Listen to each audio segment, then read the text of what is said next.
Welcome. Hello to you all.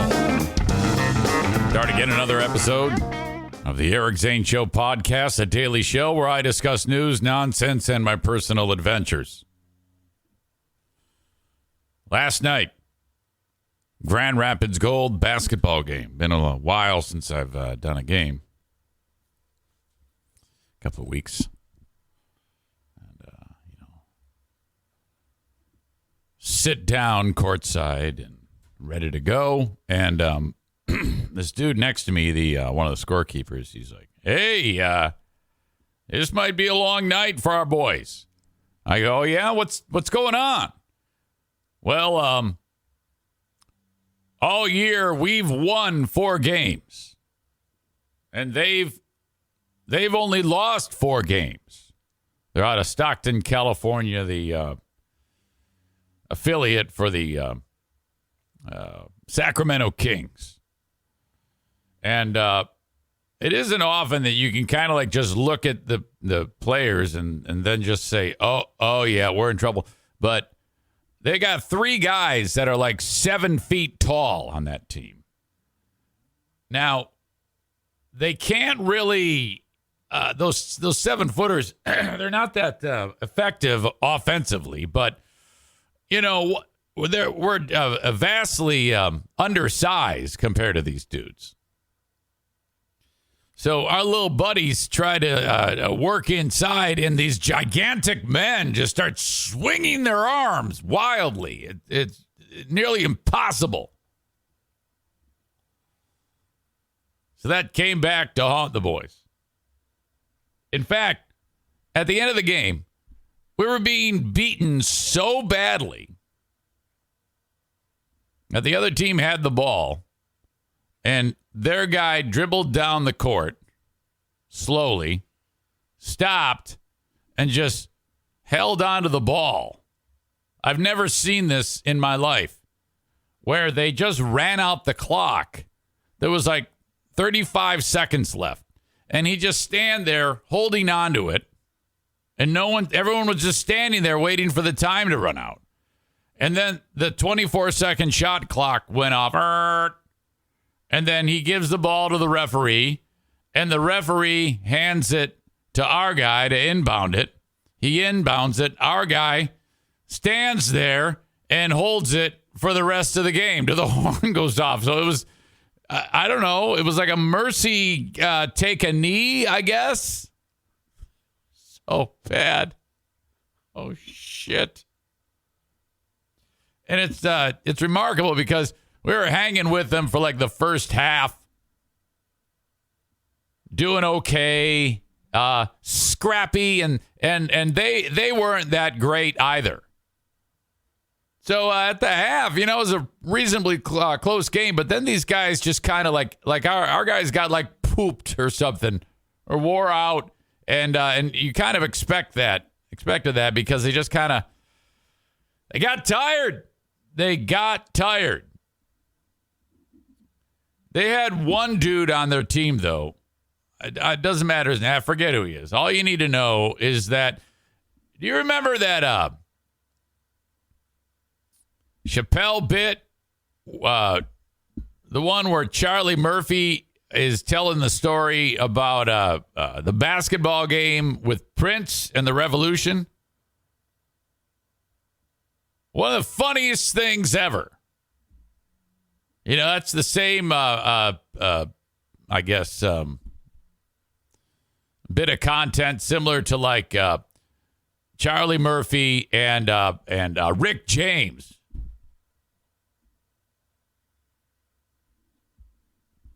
So the dude on their team looked like Chappelle playing Prince, and Stockton has purple in their jerseys, and I could not place it throughout the whole game. I'm like watching this guy move, and with about 5 minutes left in the game, I leaned to Phil, my guy to my right, and I go, "Hey man, you ever see that Chappelle?" I said, "You ever see that bit?" Yeah, I go, "Well, he looks like Chappelle playing Prince." He had like this long hair and was like had curls in it. And so this guy goes on a tear He scores like 8 points in the last 5 minutes. And I don't know what the fuck his name is. PJ Stevens. Who knows? That's not his name. So he'd score. I go, PJ Stevens. Blouses. Every time the fucker scored, I'd say blouses. Some of you, in fact, I would say the majority of you don't get that reference. I see at least two of you do. Tyler gets it. Chris gets it. But, so, all right, awesome. And they play again tonight. So my man Phil is going to actually lift the clip where Chappelle playing Prince says blouses. Well, hell, I could just do it. But, so he can play the drop every time the guy scores. Chris says, did they make pancakes for the gold after the game? Yeah, that's one of the funnier things ever. The only thing that's funnier than Prince in the Revolution taking on Charlie Murphy and Donnell Rawlings in basketball is I'm Rick James, bitch.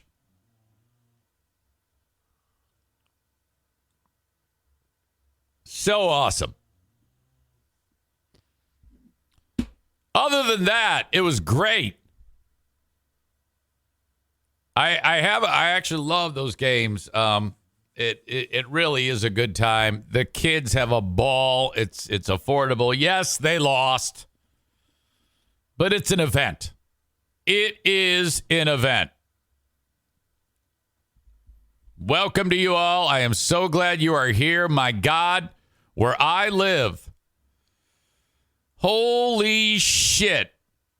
In West Michigan.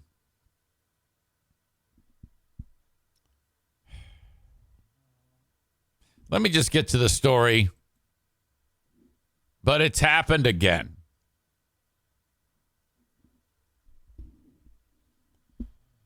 Black History Month 1 year ago.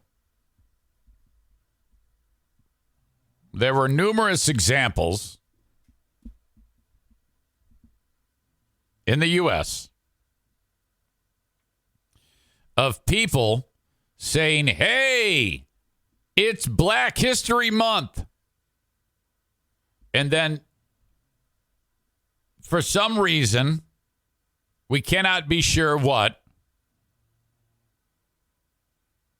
the menu at whatever establishment would be, hey, and since we're celebrating black people, we're serving black people food. Fried chicken and watermelon. Now, if this had never, ever happened before in history, then perhaps you could get a pass. Perhaps. But it's so bad.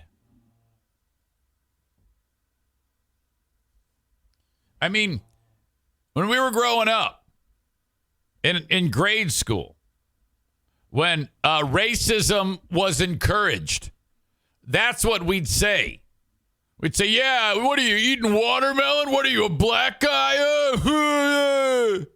Stupid shit like that.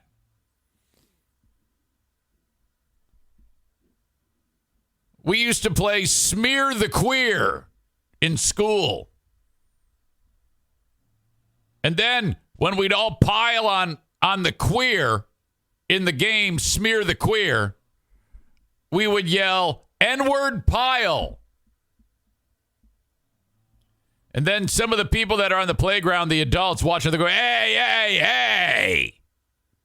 Oh, we're sorry. We shouldn't say that word. No. The word's fine. Just get off of them. You're killing them.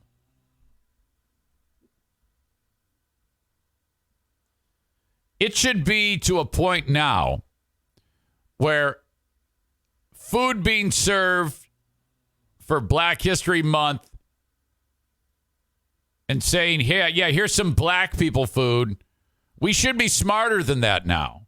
These things keep occurring because they keep happening all over the place. It becomes a story, and then people read the story. They understand. This is not good. This upsets people. It's just cringe. It's cringeworthy. It's like, oh, fuck.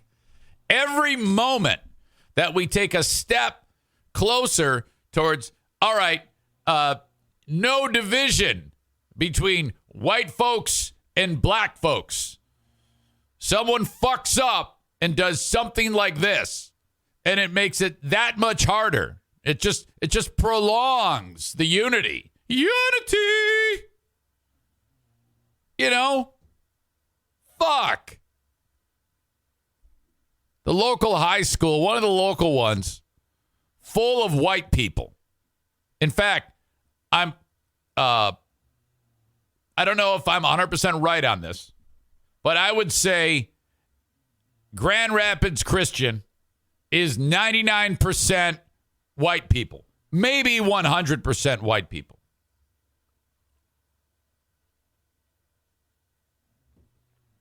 They're in deep shit. Fuck. I cannot believe the thing that I make fun of every year at this time of year during Black History Month happened right here. Well, no, I can believe it. Because I've told you before, I am surrounded by the honkiest of honkies. Horrible.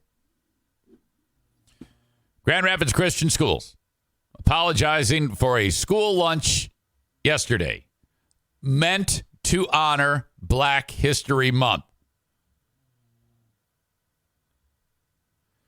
Its original lunch menu posted online listed a, quote, Black History Month lunch.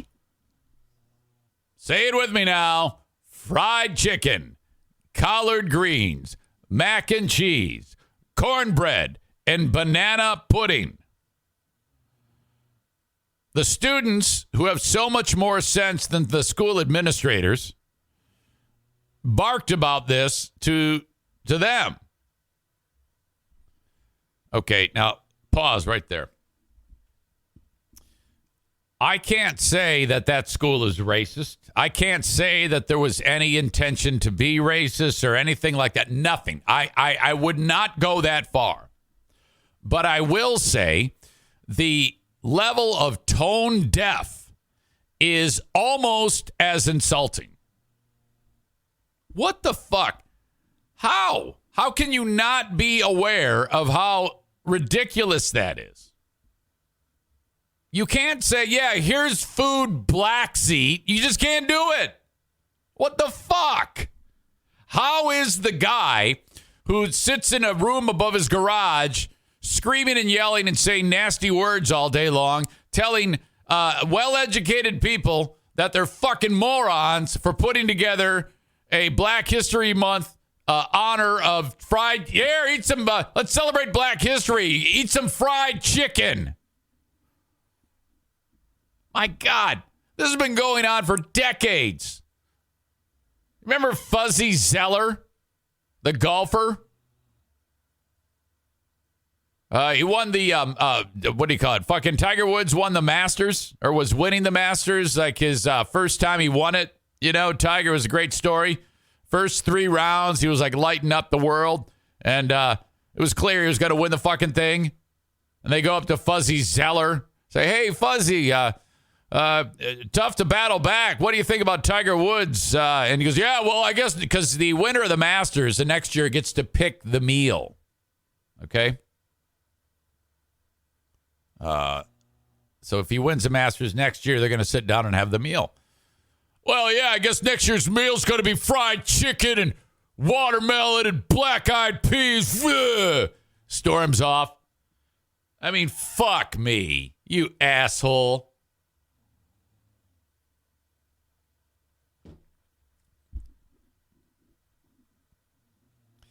So now the students are bitching to the administrators. The school said, all right, we got to do something. Let's change the lunch menu where it says Black History Month lunch.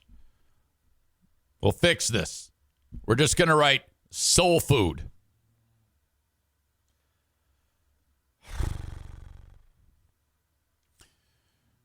I think, again, you might just be stupid. It might not be we're being racist. We're not.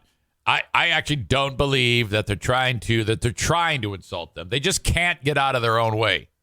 And I don't know how, because this keeps happening as the years pass on and it never works out. People always get pissed off. And you're leading a school? Jesus. I don't think calling it the soul food lunch, here's what the blacks eat, is going to make it any better. Would you please, Grand Rapids Christian, maybe next time ask some of the wiser people associated with the school, the young students, or better yet, hire a black guy and ask the black guy. I would love to see the roster of teachers at Grand Rapids Christian. And if I see one black face, they should probably, it's okay to go, hey, look, this is what we're thinking about for the menu. You as a black person, is this offensive? And they're going to go, fuck yes, it's offensive. And then they go, oh, you're right. Sorry about that. And then they've learned, and they haven't made assholes of themselves. What a bunch of fucking morons. This all started because the students, again, they complained. None of the parents complained. See, the young people always get shit. But I'm telling you, they're smarter than old people. Superintendent Tom DeJong apologized in a letter to parents, saying that the school has a responsibility to celebrate a variety of cultures, so it wanted to serve an authentic soul food lunch. Yeah, we know. We know. You're making it worse. You're making it worse. Don't explain what you were thinking. That doesn't matter. All you need to do is say, we're sorry. In the future, we will talk to black people and young people who are smarter than us old white people when discussing things like this and making decisions. We are sorry.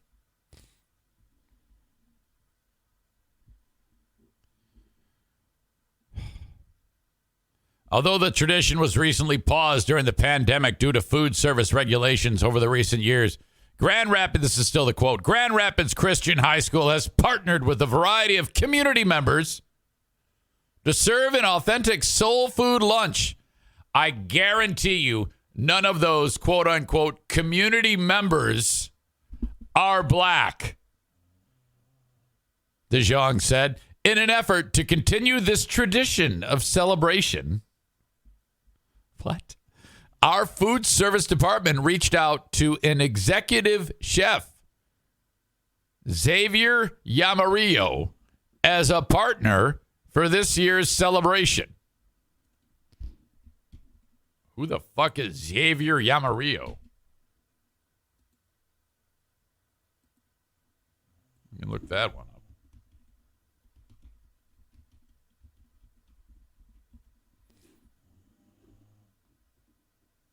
Oh. So are they blaming Xavier? I don't know. Maybe they're trying to pass the buck by saying, yeah, it was this guy's idea. Sure. Blame the Mexican dude. Quote, we recognize that the initial publication of the meal had a negative impact on our community, and for this we are sorry, DeJong added. As a staff, we humbly commit to continuing to learn and grow in this area as we seek to produce culturally competent students who are prepared for lives of service to Christ. You know, that sounds about right. Pass the buck, work in Christ, and then that's perfect, because where I live, 9 times out of 10, they're going to be working to serve Christ, but they're going to be extremely judgmental to people that don't look like them. You know what that's called? Hijacking Christianity.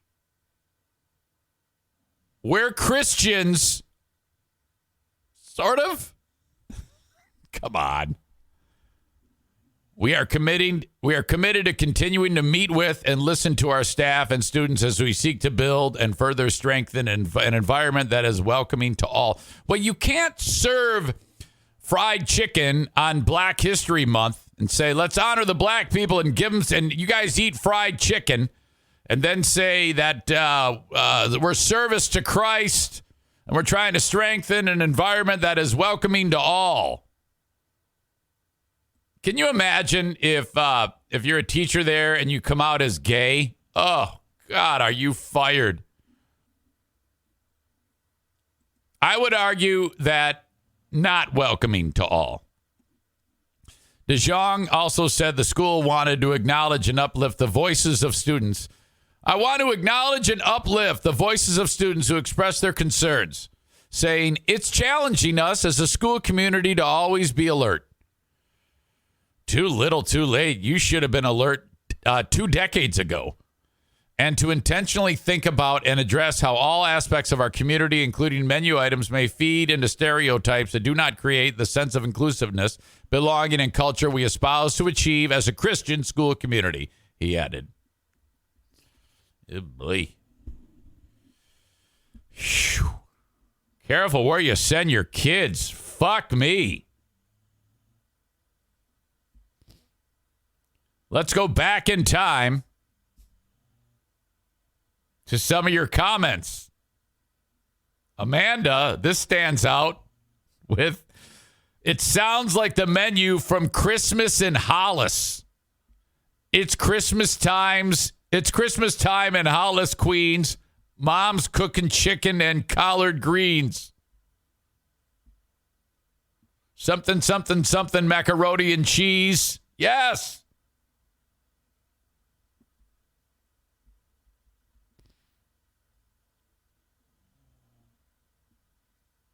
Kenny says, that's racist.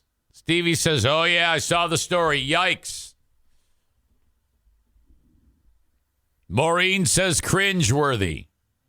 Chris says, just how fucking stupid can you be? Megan is here. Hello to you. Tyler says, the menu could have been worse. Yeah, I guess it could. Who cut the cheese says, where's the grape Kool-Aid? A lot of these things I didn't know have a black stereotype. Like, I had never heard that. Holy shit.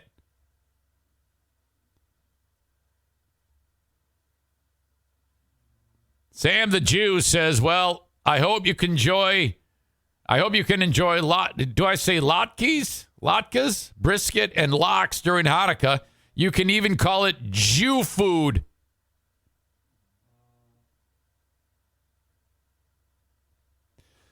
On the renaming it soul food, Chris writes, that's not fixing it. Tyler says, hey, guys, let's fix this. We'll rename it random food that has nothing to do with Black History Month.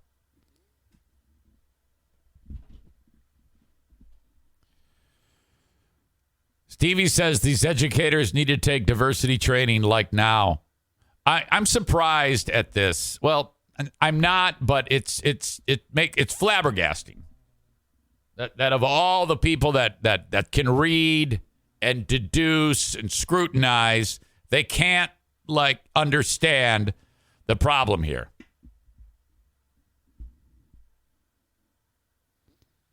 Who Cut the Cheese says Catholic Central is more diversive. That would be saying something. There is a faculty and staff section on the Grand Rapids Christian School website, but it's protected by a login wall. Maureen says, when my 2 younger boys, who are half black, were in high school, we found watermelons busted in our driveway one morning. I took that as a racist prank. Correct.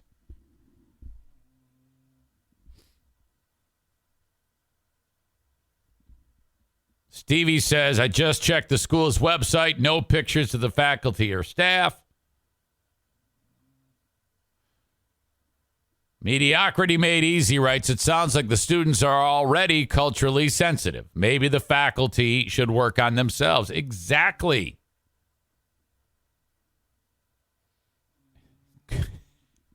Chris says, what did they serve for Pride Month? Oh, yeah. Every kid's going to get like a big fucking sausage on their plate.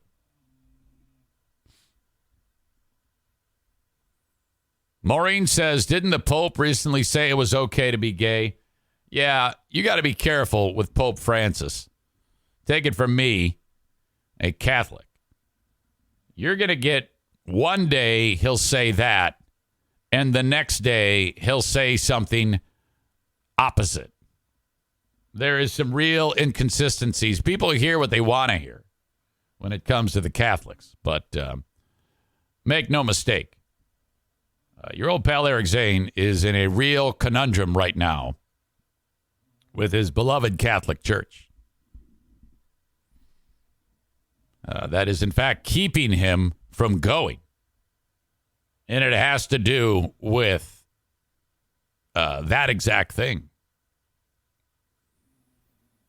I'm very concerned about the idea that Catholics are saying that gay people are committing a sin. So that is not jiving right now with your old pal Eric or your old pal, the Queen of the Forest.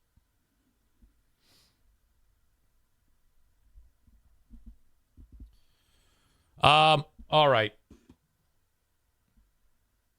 I would call them on the podcast, but that could have far-reaching effects in the negative way for your old pal Eric Zane. So I don't want to do that. I'll just roast him here and be done with it. Shame on you, Grand Rapids Christian. There is no excuse for that. Oh my God. Absolutely ridiculous. You need to apologize to black people that go to your school individually, if there are any. Holy shit, what an embarrassment. Fucking idiots. Okay. Saturday, 3 p.m., the Ben and Eric Patreon podcast takes place. Never done it at this time, but I'm so damn busy with athletics, doing PA for basketball and hockey. It's like, holy shit, we don't have any time, Ben. This period of time is the most busy I am all year and part of March, and then it starts to ease up. So Ben and Eric, 3 p.m. If you have not received a link ever on Patreon to be part of the live show, the live stream, and you are on Patreon, send me an email, eric@ericzaneshow.com, and I will put you in the right place so that you can be part of the show. And don't be shy. Some people, it's tough to get people to go, to actually go online and do it and be part of it because they're like, I don't know anybody. We'll make you feel very comfortable. Don't worry. Occasionally we'll get somebody new on there, and right afterwards they're like, oh, you're right. That was so much fun. So Ben and I doing the show, much different than this. I mean, my God, I'm alone talking to dogs and a camera. But, all right, so there you go. All you have to do is sign up on Patreon. For those of you getting the show right now on Facebook, Twitter, and YouTube, I am going to send you on your way. Thank you for being here, though. Thank you so much. All right. Now, if you want this show uninterrupted on Twitch, download the Twitch app and then search Eric Zane Live, all one word. Click the follow button, and then every time I go live, It'll let you know, and then boom, you can get the show as it happens every morning, Monday through Friday, 8 a.m. to 10 a.m. You can dim the screen if you want, put the earbuds in, run it through your Bluetooth, whatever. Or download the audio podcast afterwards, because shortly after I get done, make a couple edits, post it online to Apple Podcasts, Spotify, iHeartRadio, all of those things. It shows up there. Just search for me on your favorite podcasting app. As always, reach out to me, Eric, at ericzaneshow.com on the Shoreliner Striping inbox if you want to chat. They're now gone. Twitch and Facebook brought to you by Irvine's Auto Repair, Grand Rapids Hybrid and EV. Twitter brought to you by Blue Frost IT. Twitter at Eric Zane Show. Facebook.com/Eric Zane fan page. Thank you. Thank you. Thank you.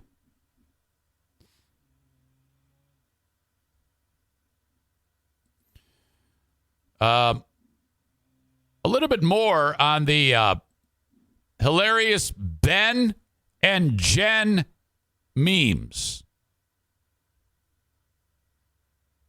Here we are now, nearly a week after the Grammys.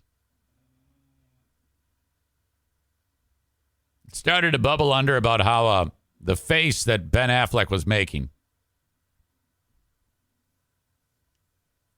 This frustrated, miserable look on his face at the Grammys. How funny that was. Video check. There he is next to Jen. That's the one that's really been all over the place. Now, I don't know why he's always miserable.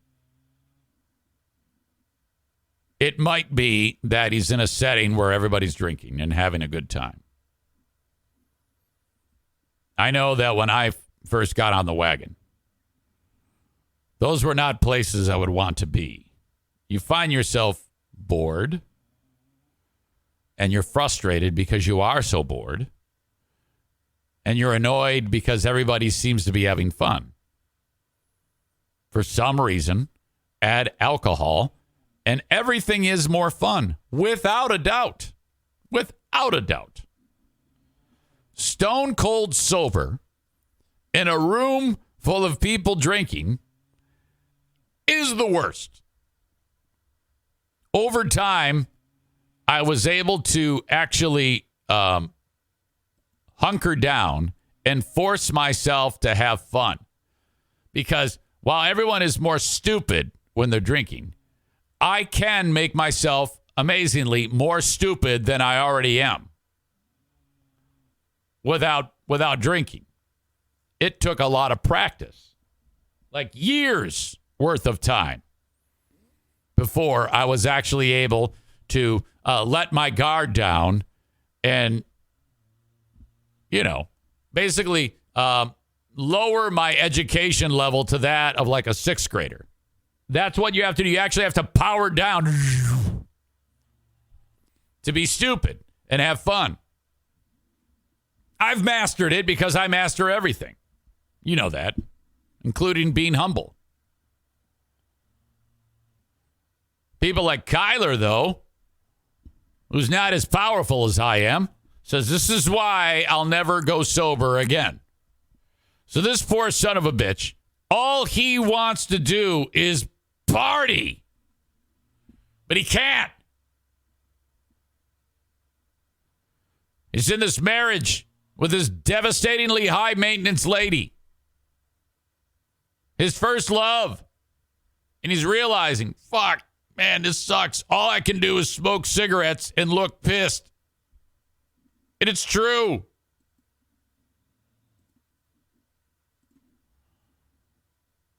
As soon as all the Ben Affleck shit started to bubble under with his face at the Grammys, I started to kind of bounce around the internet because I kept seeing Ben Affleck memes. I didn't realize that this for quite some time has been a thing. But you click on any one of these that you can see right now, and my God, does he look miserable. Here, I mean, if you're standing outside of your residence having a puff with that look on your face, That is the look of a man who's so frustrated. He's going to hotbox that fucking smoke like you wouldn't believe. Oh, my God. More pictures of him just looking miserable. Holy shit. Here's another one of them having a puff. His posture, the way the shoulders are. Oh, my God. Here he is wearing a mask, having a cigarette. Everywhere this guy goes, he's just got people taking pictures of him being miserable. And then they go viral. Sad Affleck. The sad Affleck meme. Guy goes on a honeymoon. He falls asleep. They take pictures of him falling asleep. Now look at how clear that picture is. Now, that picture was probably taken from like 35 miles away. Yet look at how perfect it is. The guy can't do anything. So the paparazzi are like, we don't care about him saying anything. We don't want him going bananas or losing his mind. We just want a picture of his face. So, basically just get in a helicopter and just aim it towards him, and you're going to get a great meme. And we will pay you top dollar for these Ben Affleck memes. Well, that is fantastic.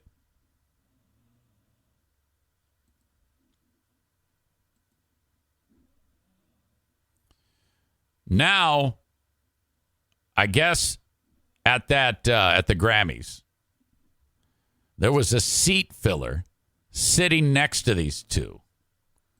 And she is telling all.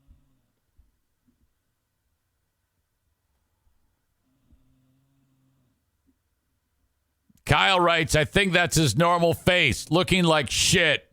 Who cut the cheese says he hates J-Lo. Well, that's what a lot of people are thinking, and it's, I could understand that.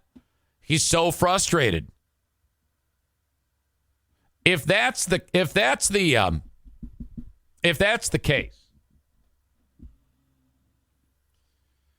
this will prove that the hottest woman in the world can't keep a man happy if she's a pain in the ass. As we do this show, I'm pausing because something has just happened in the chat.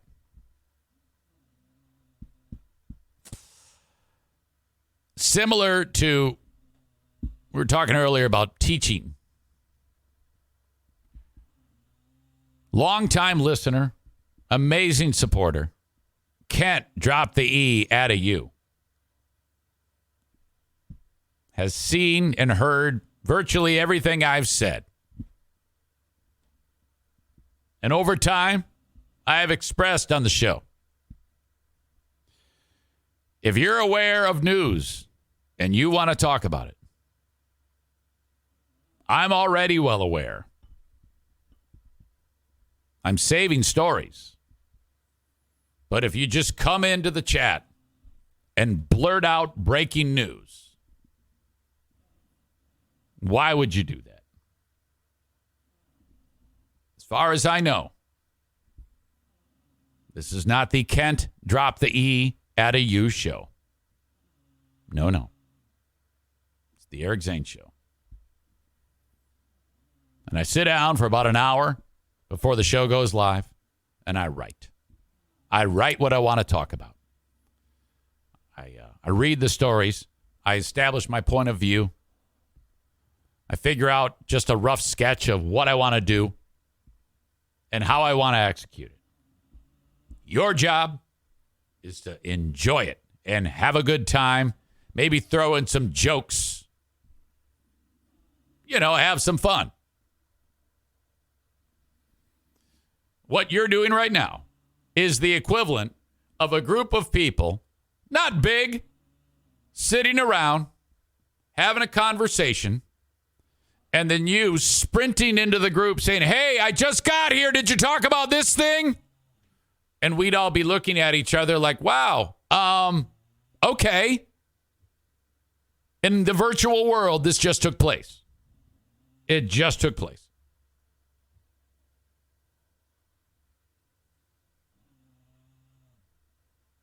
That's okay. That's okay.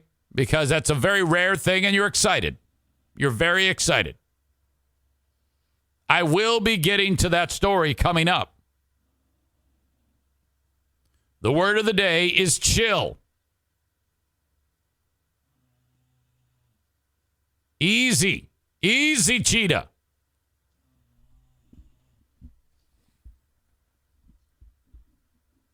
All right. Anyway, what I was talking about, there's a chick who sat right next to J-Lo and Ben. And she's loving this. She's speaking out about their experience. Now, I would play her TikTok, but, you know, she's under 25. So she sucks and she has vocal fry. So we're not going to do that. She's revealed that A, Jennifer was super cute all night. Well, of course she was. And B, fully knew that Ben's anguished facial expressions were being memed.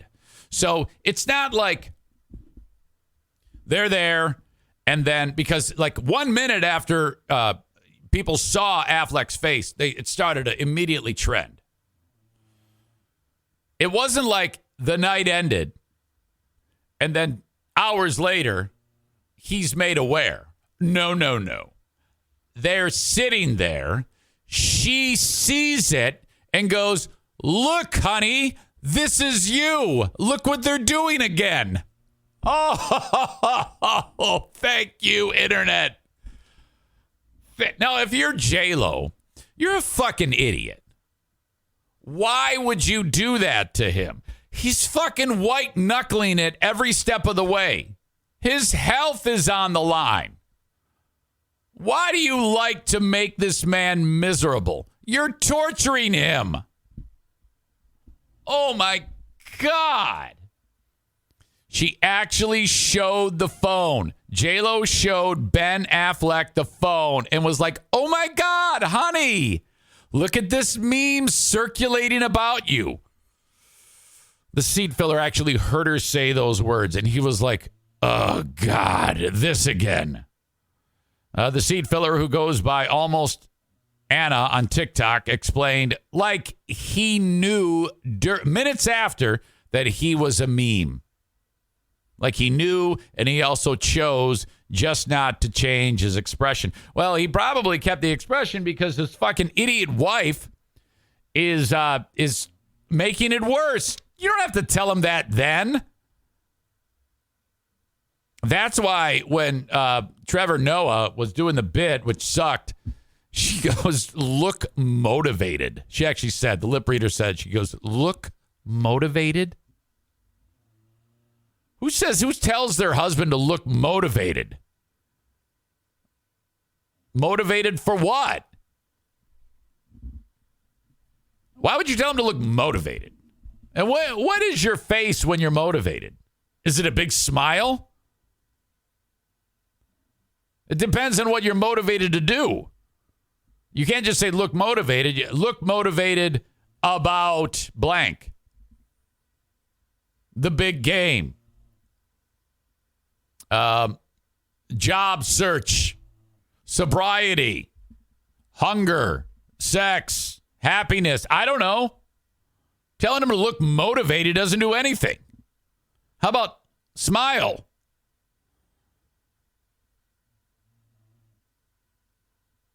Like he knew, he also chose not to change his expression. I love how unbothered that is, this person writes. So the person who was the seat filler. So I know that she was like on her phone and saw it and was like, "Honey, this is so funny. Look at this." And he was like, "Jesus Christ."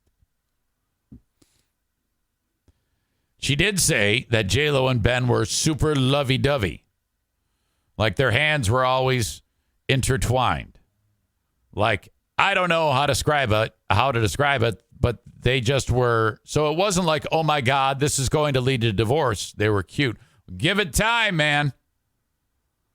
Oh, and apparently they left early, and Ben took the skirt of her dress and lifted it up too much. What? Like a prank? And J-Lo was like, honey. Oh my God, is this awesome?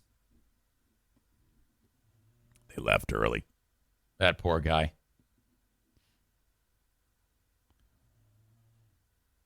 Kent, thank you. I appreciate you. I was busting your balls, but I appreciate it. Who Cut the Cheese says, if I'm Ben, I'm saying, fuck it. Picking up the bottle and divorcing her. He's got enough money. He can get some strippers as well.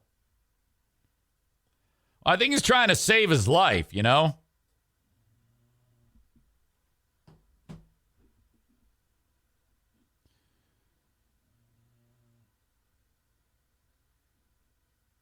All right. Kent is sending me the video of the story that he aggressively approached us on. I'll get to that in a second. There is news in the neighborhood. Thank you, Kent. We will talk about it now.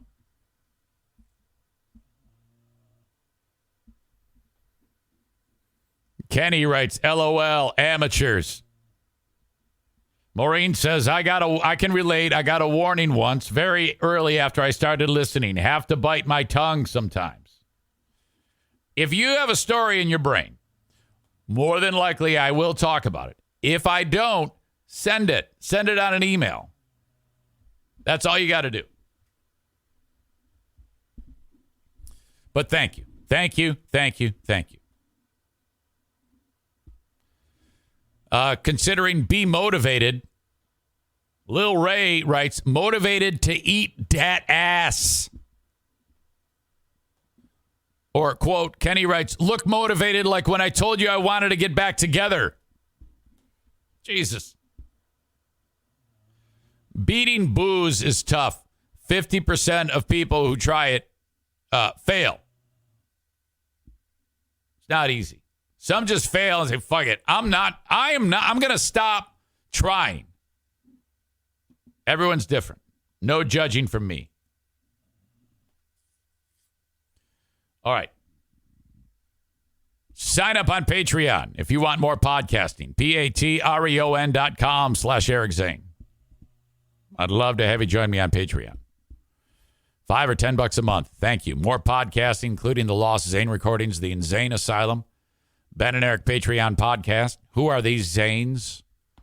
And Smarter Than a Former Drug Dealer Trivia. That's 11 bonus shows per week on Patreon for just $5 a month for the audio, $10 a month for the audio, the video, and the live streams. If you like it, you can convert it to a yearly for 10% less. Thank you. If you've signed up in the past, sign up again. I'll see you on Patreon. The open and the live stream of today's show brought to you by the Kent County Health Department. Talking about immunizations for your little ones.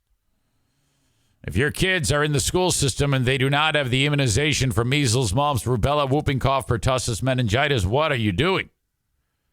All right? You can get these immunizations for your little ones for little or no cost if you qualify. Okay? For whatever reason, maybe they slipped through the cracks and were not immunized. This is very, very important. If you need more information, their website is accesskent.com/health. accesskent.com/health. Everything there. Thank you, Blue Frost IT. My God, if you have a small or medium-sized business and you're and you're in West Michigan, what you want to do, if your tech needs an upgrade, don't make the mistake of just, going to the store and buying new equipment. Sit down for a free 30-minute consultation with Alan from Blue Frost IT. He's going to do a little Q&A, find out what you do in your business to make sure that your new tech setup has the right inner workings that make them effective. You don't do this, you might buy the wrong equipment. And that's free. Alan, after he makes his recommendations, you're like, yeah, okay, if you say that's what I need, let's buy it. We'll buy your stuff. He'll help you set all that up. Then He's getting into like, all right, I want to actually put it in place for you. That takes a little bit of time and effort. That's part of the service that you pay for. That is one of the many things they do at Blue Frost IT. If your tech system's fine, it just needs to be repaired, also reach out to Blue Frost IT, 616-200-8550. They also do managed IT work and project work. So if, let's say, you're moving to a new office, you want to put new wall drops in, new wiring, he can do all that stuff. 616-200-8550. If it's tech-related, they can help you at Blue Frost IT. Reach out today. 616-200-8550.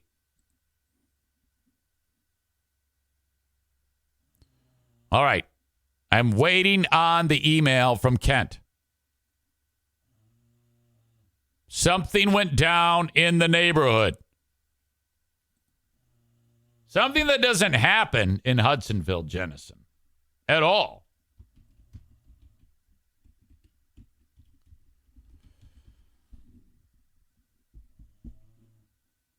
I don't have it yet, so if you get it, send it my way. I'm going to hold on the story. I'm going to hold on the story until I get the video.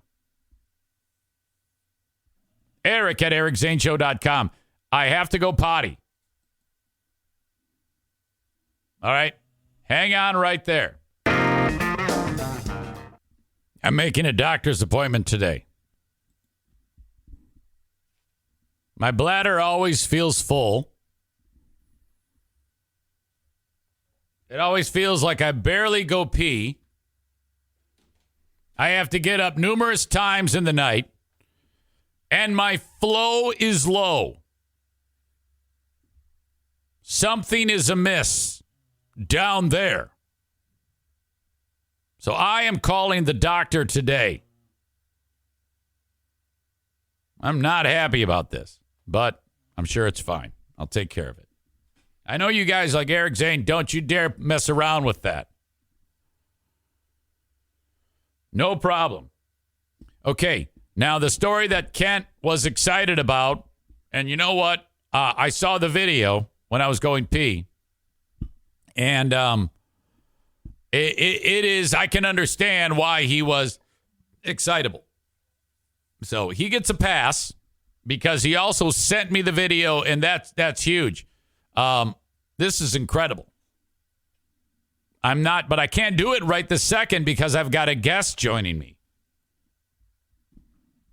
And I haven't even really told anybody what this story is. But I will get to it. It's nuts. You're like, what?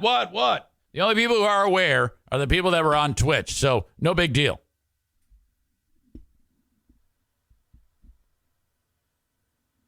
It's time to reach out to Kyle for another edition of Let's Kill with Kyle.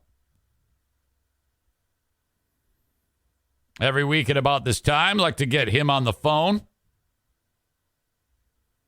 God, I just went to type his name and I typed Let's Kill. Jesus. You'd think I'd have this ready to go.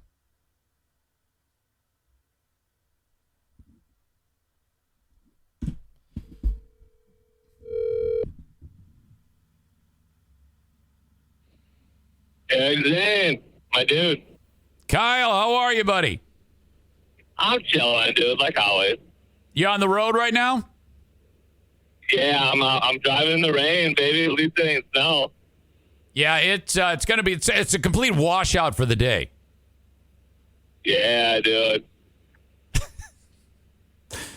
Okay, welcome in. We have another edition of Let's Kill. What's been going on in your life since the last time we spoke? Well, let me tell you this, Zane. As always, I get tons of fan mail from all your listeners, and they've been clamoring for. I don't know how much. You don't got enough time for this, probably, but I feel like we've got enough content that we could probably do like a best of Kyle. You know what I mean? I think that's a great idea. No, I don't get no fan mail or nothing. Come on. Yeah, man. Well, how's Grandma? I don't know. I haven't went back over there yet, but I'm not going back over there. Holy shit. So what's happening in your world? I mean, anything happened since last Thursday since we spoke? Yeah, I got some good shit for you, Eric Zane. I will say this. I wanna highlight how I'm trying to evolve my game to be better here. And I was gonna start this whole segment. I was gonna fucking bring up Groundhog's Day, and you were gonna I was gonna open the exact same way I did last time. Right. And you were gonna be like, yeah. And you were going to be like, what, dude? And I was going to act like I was in fucking the Groundhog's Day movie, or you were. Yeah, I was like, nobody's going to fucking get it. No, they're not. I would have fucking hated you. I would have hung up. Evolving, baby. Evolution of Kyle, man. It's happening right in front of your eyes, dude. Holy shit. Holy shit. No, I would have been like, okay, fuck you. I get it. Enough. I will say this, though. Here's the hot story that I'm going to lead with. It's wild, really, but not really when you consider how old I am and where everybody is, all my friends are and stuff. But get this, right? So, well, it didn't completely happen like this, but it kind of did. So I asked one of my buddies in a roundabout way, kind of how his life was going or whatever. Yeah. And he's like, yeah, I'm getting a divorce. And I'm like, what, dude? Because him and his lady have been together since the end of high school. You know what I mean? Right on. So I was like, it was crazy. You know what I mean? Yeah. And so I met with him. We hung out last weekend and did the whole talking and sorting through or whatever. Yeah. You're trying to help him. That's crazy within itself. But then get this. Then I texted my other buddy. Who we've been friends forever, and he lives on the other side of the state, and blah blah blah. Anyway, so I asked him hey man, how's life going? He goes, I'm getting a divorce, dude. And I'm like, what the fuck is going? I was like, dude. So here's the deal, Zane. I'm not gonna do it anymore. I'm not gonna ask people what the fuck's going on in their life, dude, because it just leads to disaster, and I'm the common denominator in this huge sample size. That's a terrible place to be in when they announce something heavy like that, and all you want to do is say, hey, what's going on? And then they drop. But then again, what do you want them to do? That's the only thing that they want to talk about. Right, yeah. I know, yeah, just tons of sadness. And I'm like, holy fuck, dude. And I'm like, me, I'm relatively awkward in those situations. So, it's always kind of rough to figure out how to handle yourself. Well, the thing is, I was like, damn. You should, because a lot of times they'll say that and then they don't realize the position you're in. So you know what I would do if I were you? I would say fuck it and ask the questions that are juicy. You need to say who cheated on who. That's the first question you should say, and then they're gonna pause. And if they pause, it was them. Then they were the ones who cheated, and so. I mean, if they're going to go ahead and deal you in my opinion, you got to move beyond I'm just listening, I'm letting you vent. No, bullshit. If you're invested, you want to know what okay, you get a box of food showing up at your door from HelloFresh. Best day ever. You're like, oh, man, I cannot wait to open that thing up. That amazing packaging that keeps everything cold and fantastic. You pull out the meals. You're right. We're going to eat like queens and kings at this household with these meals from HelloFresh. Best day ever. Bonus. You get 65% off that box plus free shipping. Oh, my God. HelloFresh has never had a deal like this, and it's only because you are a listener of the Eric Zane Show podcast. HelloFresh.com/Zane65. And use the code Zane65. You get 65% off plus free shipping. That's incredible. HelloFresh.com/Zane65. And then use the code Zane65 for 65% off plus free shipping. Man, I'm telling you, this is life-changing. The food shows up at the door. Everything laid out perfectly. If you know how to read, then you know how to cook amazing meals for your family. Okay? Problem if you don't know how to read. Track down someone in your inner circle who knows how to read, and they will help you. That's how simple this is. HelloFresh, the absolute best fast and fresh recipes. HelloFresh's latest line of meals featuring robust flavors and filling portions are ready in less than 15 minutes. Enjoy taste and quality done quick with recipes like, get this, falafel power bowls. What? Seared steak and potatoes with béarnaise sauce. I had to practice saying that. Or Southwest pork and bean burritos. You'll find quality ingredients in HelloFresh's recipes. In fact, ingredients travel from the farm to your home in less than 7 days, so you know they're fresh. Okay? Again, go to HelloFresh.com/Zane65. Use code Zane65 for 65% off plus free shipping. Check it out. HelloFresh. Fuck is up.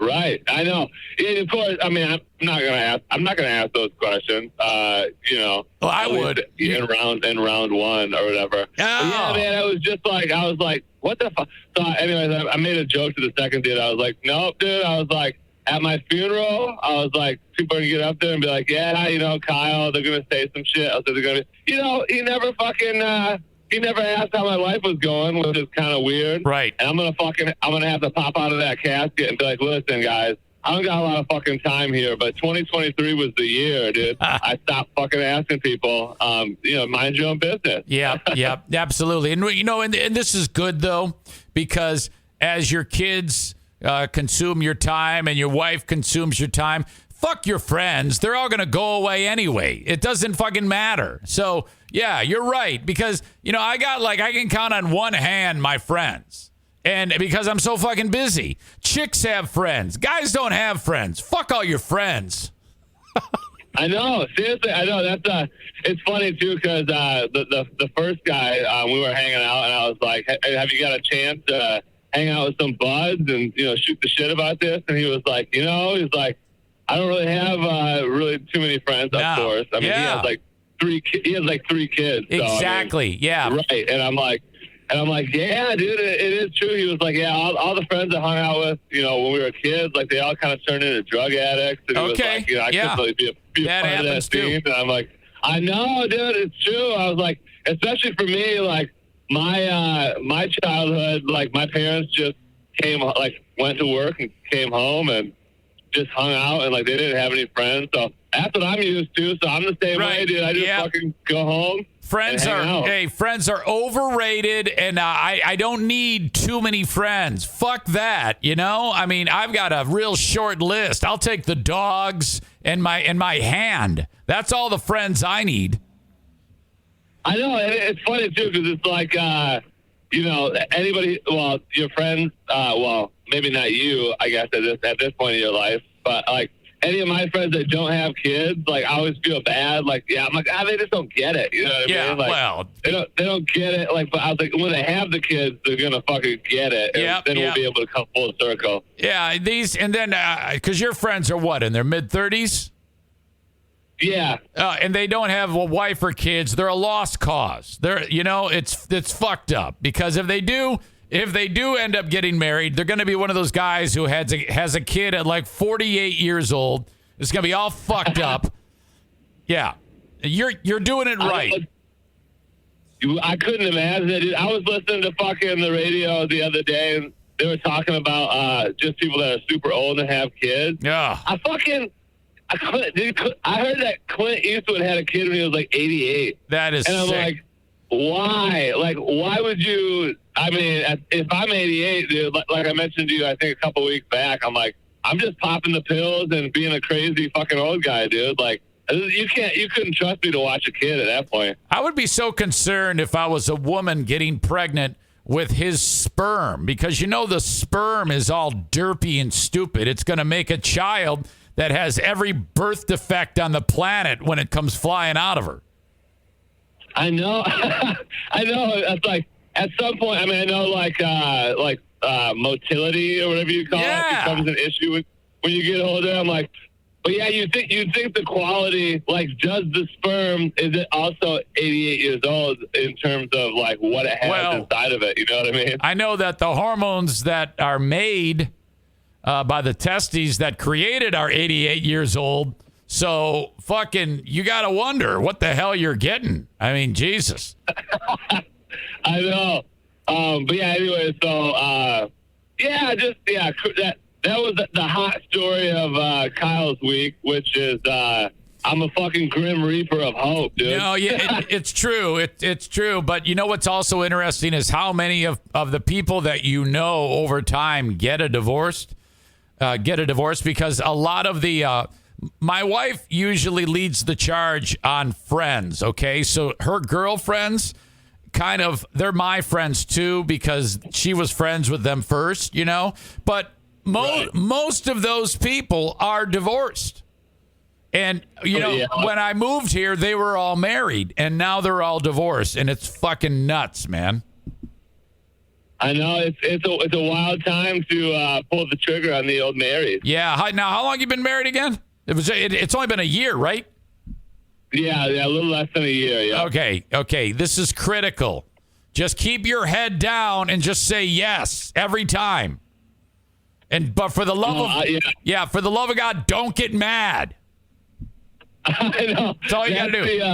That's all the advice that I always get from like my dad, Sam's dad, Blue's dad, and all that stuff. But I'm still at the young enough age where Daddy puts up a fight when he needs to, and it does get me in trouble. Yeah, that you're gonna have to change that shit. You're gonna have to shut your mouth and do it, and you know she will beat your fucking face in.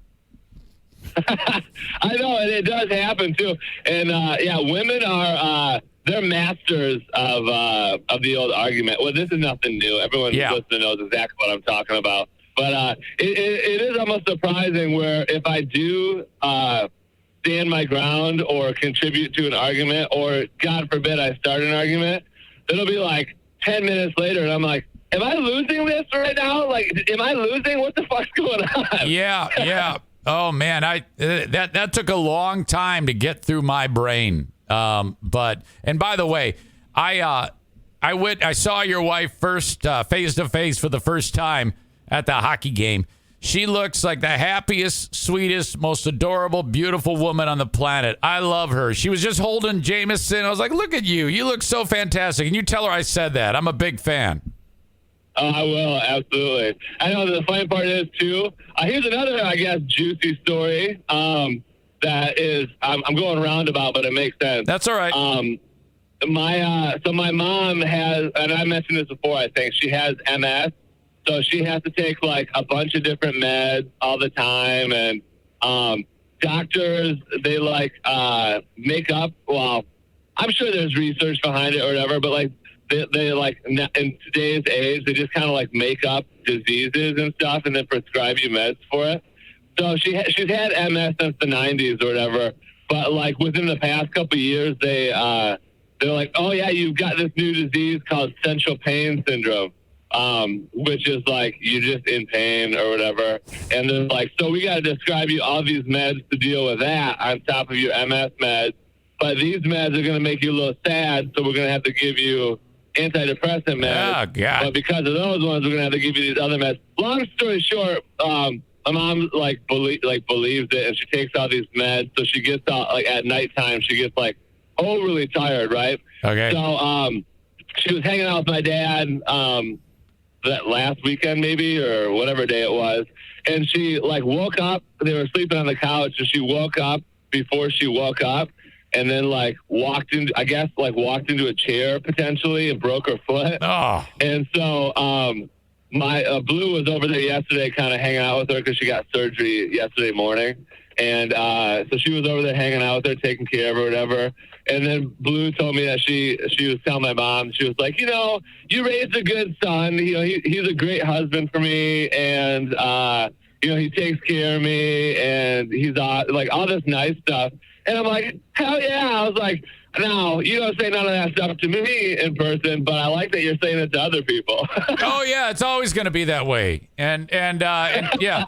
And if you ever try to say, hey, you got to say more nice stuff to me, you're going to look like such a needy dick. You know? Oh, for sure. 100%. Okay. The Super Bowl is this weekend, Kyle. Who do you like?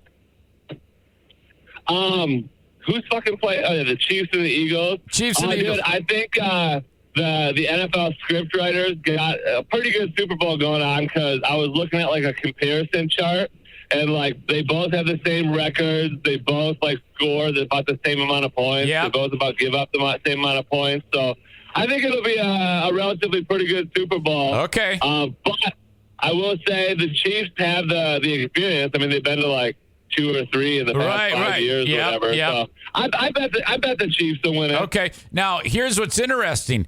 The script writers, you have 2 black quarterbacks, so that you're going to want the black guy to win, but they're both black. But Patrick Mahomes, his dad is black, but his mom is white. And they always call him a black quarterback.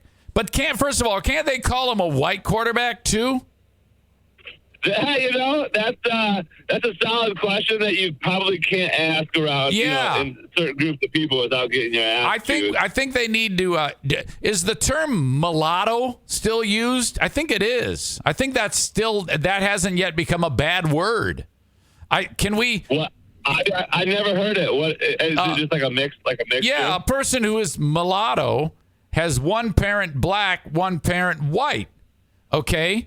So Chris says he thinks it's offensive now, but I don't believe that. Because I would love Jim Nantz to say, because you know how they always love to say things like Travis Kelce and his brother, it's the first time brothers have faced off in the Super Bowl.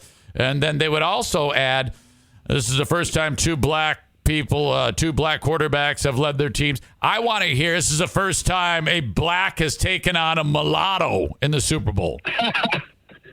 Hey, Zane, you got to lead the fucking digital charge on that, dude. Right. Just, you got to start make an article or whatever or a post and just start sharing it. Share it right to Jim Nantz, dude, and see what he says. Yeah. I mean, I say as much as you would be impressed that he is a black quarterback, we have to also say he's a white quarterback. So we can either say black power or white power when it comes to Patrick Mahomes. Yeah, that's tricky. I like that, and I don't see any articles on that in the old media right now. So you got to lead the fucking charge, dude. I need to backtrack because I'm being informed as we speak that mulatto is out. The new term is biracial. Yep. There you go. Chris writes, the noun mulatto is an outdated term for someone with one black parent and one white parent. The word is now considered to be offensive. Nick says the same thing. Mulatto's been gone for years. It went out about the same time as the term colored. You definitely don't want to say that either. So, all right. Oh, yeah. I stand corrected. With the first time a black guy's taken on a biracial quarterback. Yep. Super Bowl. I don't even know what 50 something. I think it's 57. What Super Bowl are we in? 57. 57. Yep.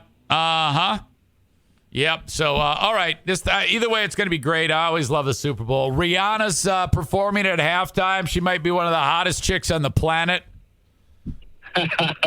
So that'll be good. Got the commercials. Are you hosting anything, or is it just you and Blue and Jameson? Yep. So here's the other thing I was going to talk about. So today is Jameson's birthday. He turned 2. Yeah, so he's 2 today, which is pretty fucking awesome. And we surprised him this morning, because he didn't know what the fuck's going on. Right. Although we've been trying to teach him. We're like, hey, you're turning 2, and we hold up the 2 fingers or whatever. So I think he's got a grasp of relatively that he's 2 maybe, but okay. Yeah, we put a bunch of balloons in the living room and stuff like that and surprised him this morning, so he's all jacked up. Yeah. But here's the thing. Blue, in her supreme innocentness, or innocenticity, or whatever you would call it, she's innocent. She made his birthday party is on Sunday, and she made it for 4 o'clock. So So it's Sunday from 4 to like the official end time or whatever is 6:30. But basically 6 because we're going to Rebounders in Jenison. Okay. But I'm like, once because you know me, I'm always late to the party, even though it's my own family. Yeah. So like I came to the realization like not that long ago that I was like, wait, you put the party at 4 on Sunday, but Sunday's the Super Bowl. I was like, people are gonna be leaving. You know what I mean? Yeah. And so she was like, oh fuck, dude. So she made a post and was like, hey, if you gotta take off early, no big deal. All right. But a lot of the people that are at the party are gonna head to Blue's parents' house because they're gonna host a little shindig, a little charcuterie board action, probably some fucking meatballs. Yeah. And You so got we're gonna watch it over there. Well, meatballs, the little barbecue cocktail wieners, maybe some. You gotta have those. Yeah. Those son of a bitches, they only come out once or twice a year. Right. So yeah, if They don't you see them, you gotta fucking rip them apart. Yeah, it's like the people that make those things. They only make them, like you said, right then. Everybody buys them all, and then those people get rich. That's how it works. Those things. I know. You know what? That'd be a great fucking case study to understand the seasonality of little tiny wieners. The fact that the company's got to be like, man, like the rest of the year, they got to be like, what the fuck's going on? Right. Dude? You need to walk into a place that has just the kitchen is wall to wall crock pots. Small. That's exactly. Yeah. And you don't have too many of those events. That'd be another interesting thing. That'd be probably a funny, if you and I were writers on SNL, that'd be like a funny little of how many somebody trying to bring the wieners to like a regular event or like regular dinner, and then everyone's like, hey, what the fuck are you doing, dude? You can't bring those here. It's not the Super Bowl. All right, Kyle, another rip-roaring edition of Let's Kill with Kyle. I appreciate you so much. Have a good time with the birthday today with your son, and tell Blue I said hi and happy Super Bowl. All right, hell yeah, love you guys. Deuces. All right, see ya, deuces. Incredible. Love that guy. Man, I like how he takes the long way on some of those stories. Oh. And when I say I like it, what I mean by that is I want to strangle him. Holy shit. Okay, now on to the story that Kent dropped the E, add a U, was so eager to talk about. Roughly 1 mile from my house, there was a drive-by shooting where a car drove by someone's house and opened fucking fire.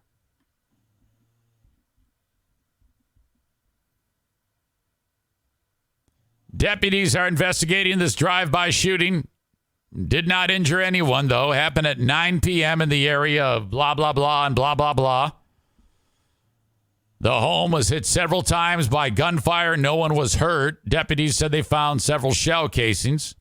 A small, dark-colored SUV sped away from the area afterwards, the sheriff's office said. Kent's pal lives like 2 doors down from where this happened. We have video of the incident.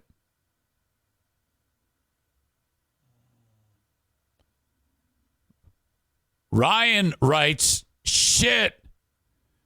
Did Dean forget where you live, Eric?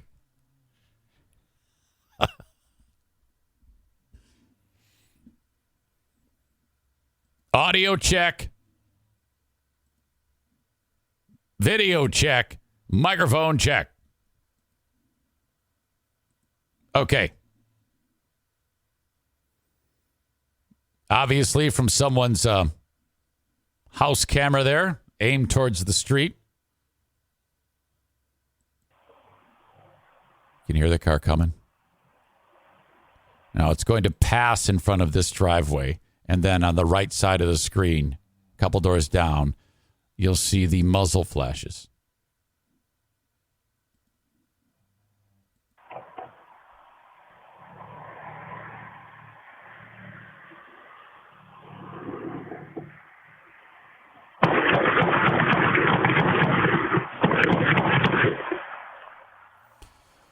That's a lot of rounds.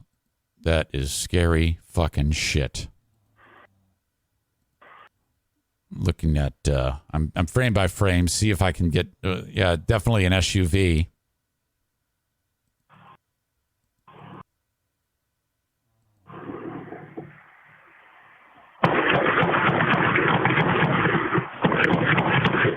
Now you're looking at, boy, how many rounds is that? 12, 13?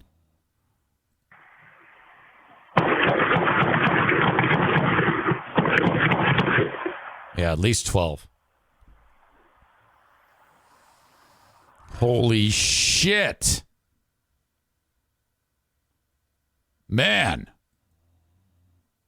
No one hurt. All those shots go into the fucking house. Kent, is this video already in the hands of the cops? I'm guessing it is. This all happened last night. Motherfuck. Manna says that audio made me jump. Ryan says, holy fuck. Marine, holy smap. Holy crap. Holy smap. Kenny, damn. What kind of a sick fuck does that exactly? You, if you're busted for that, that's got to be attempted murder, right? I mean, your intention wasn't to shoot the house; it was to shoot someone. So, I'm gonna go with either young person or MAGA scum.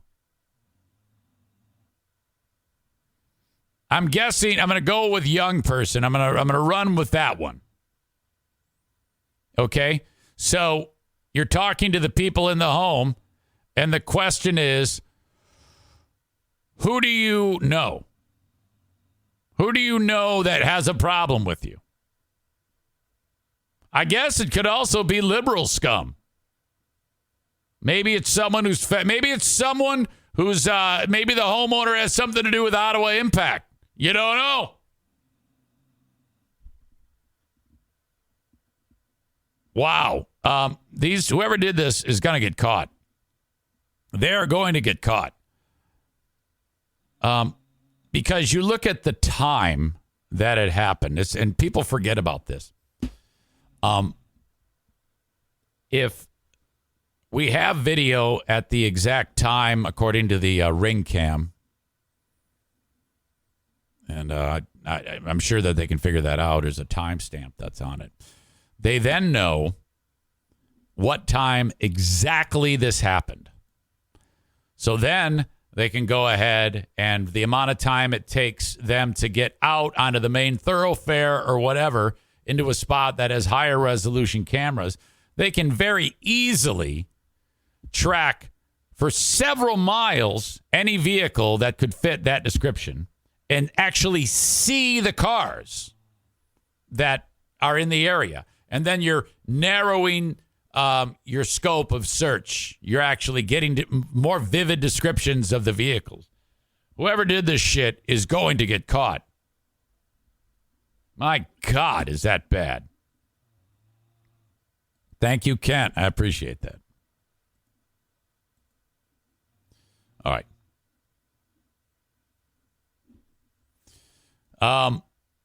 Boy, I do not feel good right now.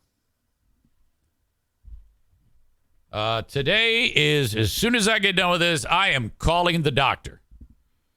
Oh, God, something is amiss. This is the second time I've complained about it in this show, but I have to go to the bathroom again. I don't know if it's all in my head, but everything's hurting. Jesus. No, not number 2, number 1. Hang on, I'll be back. Oh, yeah, that was great. My bladder felt like it was going to burst, and I think a teaspoon of pee flew out of it. Damn it. What the hell? All right, ladies and gentlemen. Thank you to the Mario Flores Lakeshore team of Van Dyke Mortgage.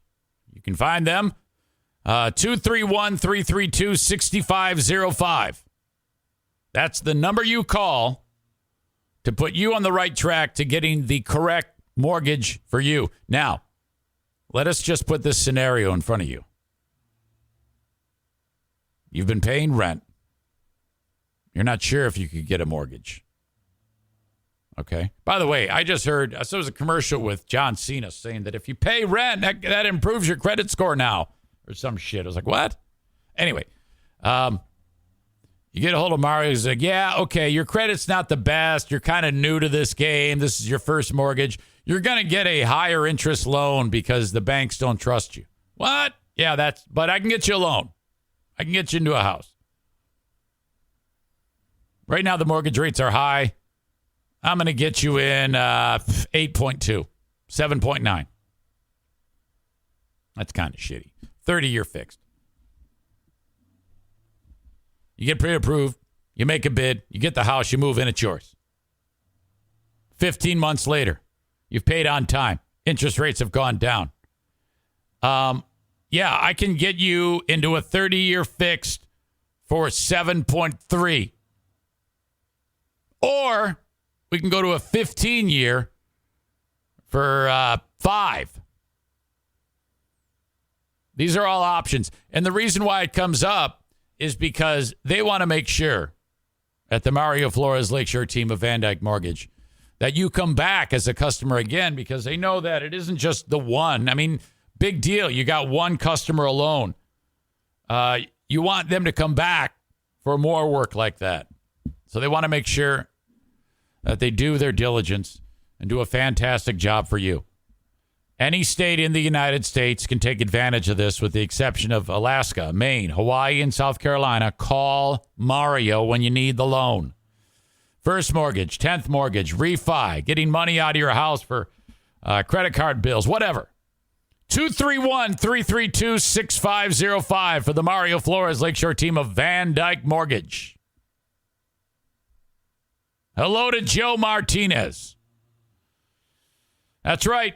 In fact, I just got a email when I was taking one of my 10 urine breaks from Adam. He sends me a lot of nice comments, and one of the things he says is screw Vredevode and, how do you say it, Vredevode? Screw Vredevode and Jacobson Heating and Cooling.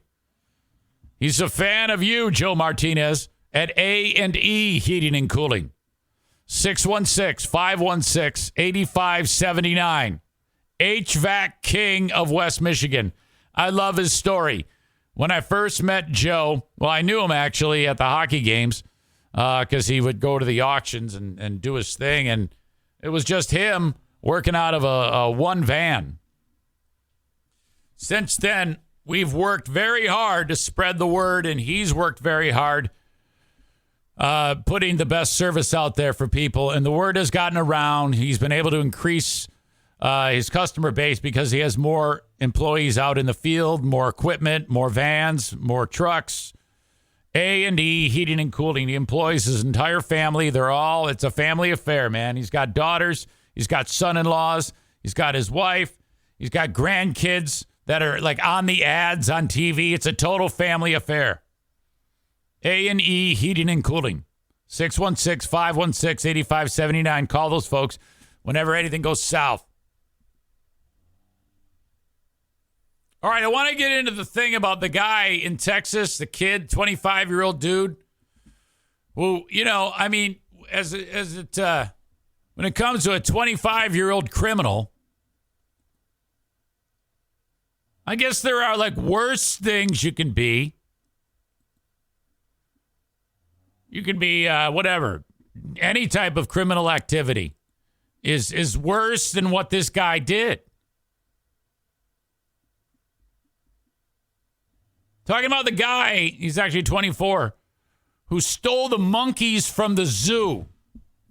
And I'm like, that shouldn't be that easy to do. It shouldn't be that easy to get access to the monkeys. This is last week. And then get them, and then no one notices. No one sees them walking out of the zoo with a couple of monkeys. But yet, the dude pulled it off. How the fuck did he get access to where you had to be to actually get to the monkeys? And then I could just imagine trying to grab a monkey. it's fucking bite your eyes out.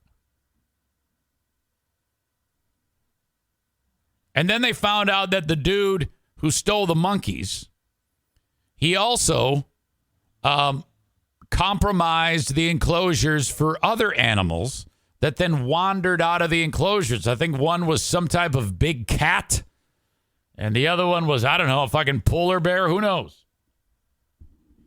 Well, this guy, that's his thing. And now that's because they ended up finding the monkeys. I think a tip led them to like an abandoned house. And then the monkeys are in a closet. And they're like, what the fuck? So the cops get the monkeys. Can you imagine if you're the cop? The monkeys are lucky they didn't get fucking shot. If you're the cop having to grab the monkeys.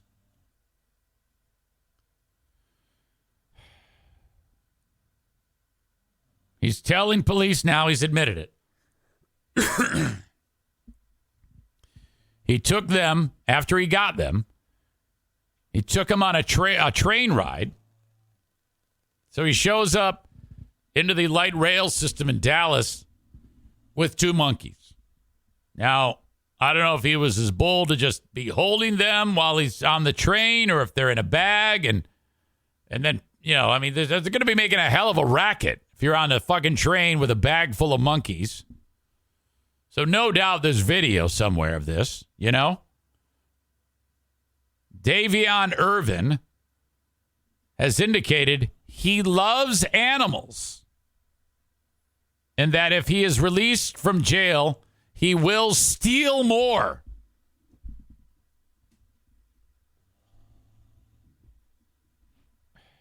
Can't someone suggest to him, well, maybe you can like volunteer at like a place like Harbor Humane?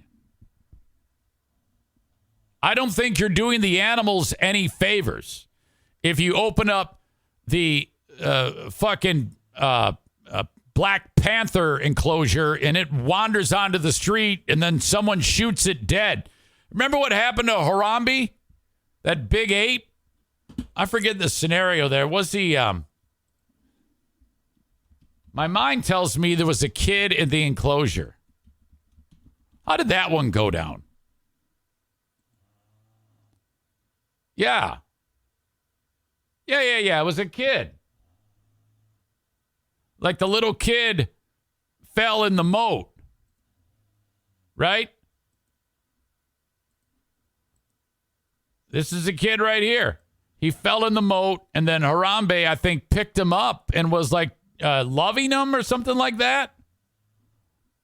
And then the next thing you know, someone shot the fucker in the head. May 28th, 2016, 3-year-old boy visiting Cincinnati Zoo fell into the moat at the Gorilla World habitat. Chris writes, stupid kid went in.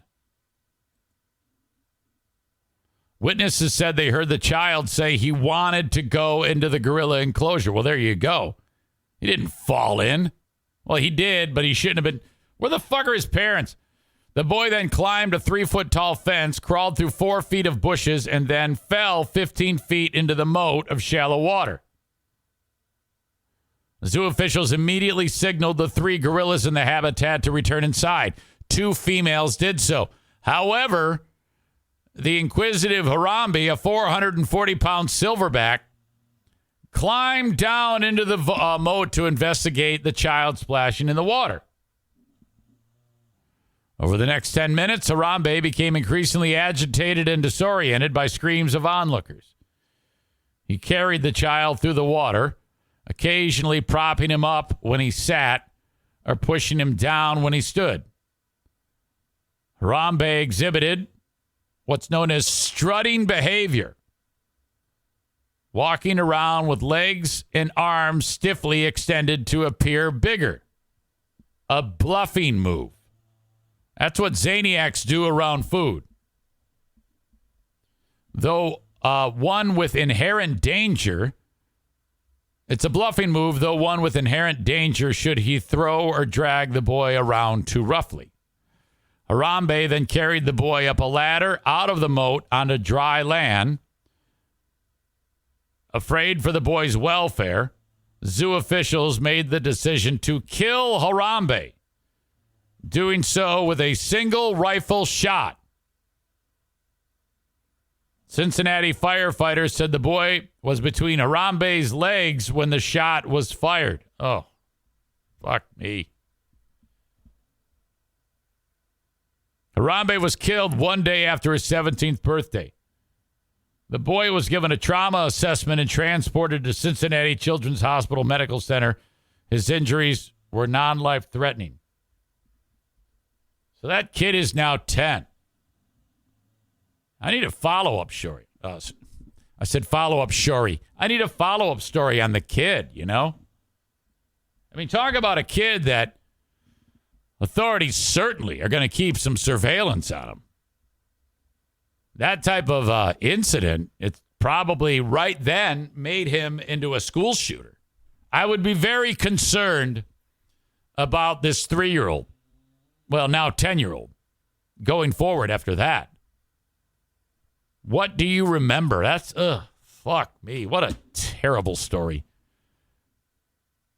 And what type of asshole mom and dad does that kid have that can't even keep an eye on a 3-year-old? You worthless pieces of shit. Who was supervising that child? Now we've got an entire school is blown up and a dead gorilla. Son of a bitch.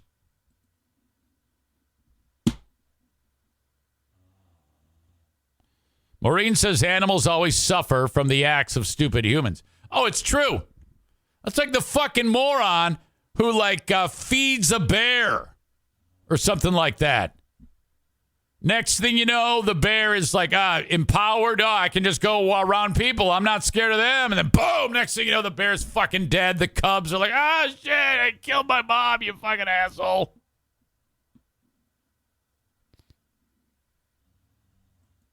Well, anyway, this asshole in Texas remained jailed Tuesday on $25,000 bond. I guess it could be worse, you know? Like I indicated, he's like, yeah, I just want to save animals. He could be into he could be like a serial killer. Instead, he's like a serial, quote-unquote, animal saver. Now, I'm not the biggest fan of zoos, make no mistake. But I know that we can't just go letting the animals out to wander around. And anyone who works at a zoo, they're conservation experts. These are animals that have been abandoned, have no hope for being living a normal life in captivity or out of captivity in the wild. That's usually how it works, you know? My God. I mean, I've watched videos on the dodo. I just watched a video on the dodo of some lady who she encountered a very, very young possum. And she nursed it. She actually has a wildlife rehabilitation facility where, when these incidents happen, like a mom raccoon gets greased and the little ones are like squirming around, like, what the fuck do we do now? They'll take him to a rehab place, and some lady who has a lot of body hair and smells like body odor, and the house looks like shit, and her husband's completely browbeaten into doing these things. She'll nurse these things, and they're experts at it. Okay, these wildlife rehabilitation people are not allowed to have children. All right, this is a little known fact. The government actually removes their fallopian tubes and ovaries because, it's just the way it has to be. You don't want actual humans being raised by these animal women. Okay? So instead, they become the government program of animal wildlife rehabilitators. They're everywhere. You can see them a mile away. You can smell them a mile away. You walk through Meijer, they got clumps of hair coming out of their arms. They got a fucking beard. They look terrible. They smell like shit. And they're getting supplies to feed the wildlife. We need them, and we need to applaud them and appreciate them for the help that they give the world. Okay? They take care of the animals. And they don't mind that they, too, live like animals. But it's okay. They won't be able to reproduce. The cycle ends. This woman rehabilitates the possum. The possum bonds with her as it grows. She tries to let the possum out into the wood, climb some trees, get used to it, introduce him back into the wildlife. She goes walking back into the house. The possum follows her. Says, no. I'm not doing that. I mean, that's fun and all, but this is clearly better. So now, I'm not kidding you. She's sleeping with the possum. Like I sleep with Bruce. All right. We need these people. The only other option is to let nature take its course. If the little animal comes to your door, wants help, you say, no, you got me wrong. I'm a normal human. Down the street, there's a lady who smells like shit. We're going to bring you to her, and she is going to take care of you. That's how that works. That's kind of what this guy's doing. He's charged with 6 counts of animal cruelty and 2 counts of burglary. An attorney listed for Irvin in court records did not respond to a request for comment. No. Attorney's like, I just got, this was thrown on my desk. I don't even want to help this asshole. Irvin told police that on the night of January 29, he waited until dark, jumped a fence to get onto the zoo grounds. He cut the metal mesh of an enclosure and took the 2 emperor tamarin monkeys. He then jumped on the train, walked to the vacant home where he said he kept the animals. The tip found Bella and Finn the day after. Multiple cats and pigeons were also in the home. In addition to dead feeder fish and fish food that had disappeared from a staff-only area of the zoo earlier in January, but wasn't...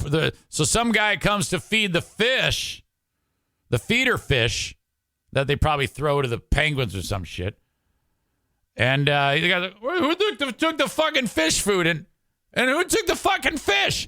The guy stole the fish that they feed the penguins because he felt bad for the fish. Meanwhile, the penguins are starving. Its fucking circle of life here is being disrupted by this asshole. Jesus. Irvin's been charged in 2 of the odd events over a span of several weeks at the zoo and is linked to another, police said. In the taking of the monkeys, he faces 1 count of burglary and 6 counts of animal cruelty, 3 for each monkey. He also faces a burglary charge in relation to the escape of a clouded leopard named Nova. A cut was found in her enclosure. The zoo closed as the search was launched. She was found later that day wanting to get back into her habitat. Nova's like, yeah, I mean, it's nice out here. Thanks for letting me walk around, but, I mean, I got 3 square meals. I get to have sex. I get to sleep where I want. It's nice temperature here in Texas usually. Let me back in. Irvin told investigators he wanted to take Nova, but that she was only able to pet her, or that he was only able to pet her before she got on top of her enclosure. God, I would have loved that thing to maul this guy.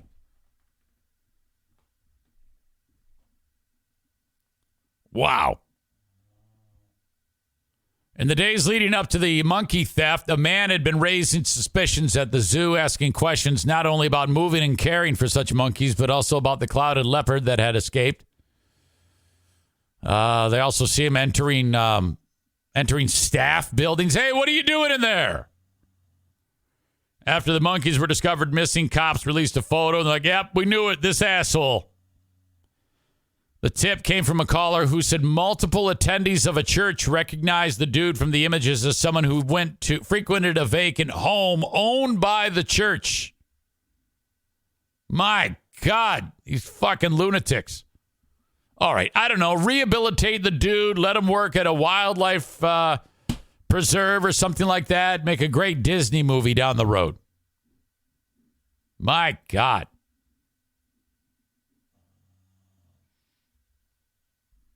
All right. That's that. What an idiot. Ladies and gentlemen, coming up on the Patreon bonus podcast, a bunch of football stuff. Ray J's big idea to 50 Cent. Ray J's the guy that had the sex tape with Kim Kardashian. Ray J's big idea with 50 Cent. 50 Cent took a shit on Ray J's idea. And when you were growing up, did your parents ever give you the business when it came to doing your homework? Or maybe you did poorly on a test and they'd threaten you with, all right, you're grounded. Give me the keys to your car. Or, I don't know, whatever fucking punishment they get. No more video games. A dad in China thought he was pretty tough with what he wanted to do to his kid. He thought, you know what, son? This is tough love. The kid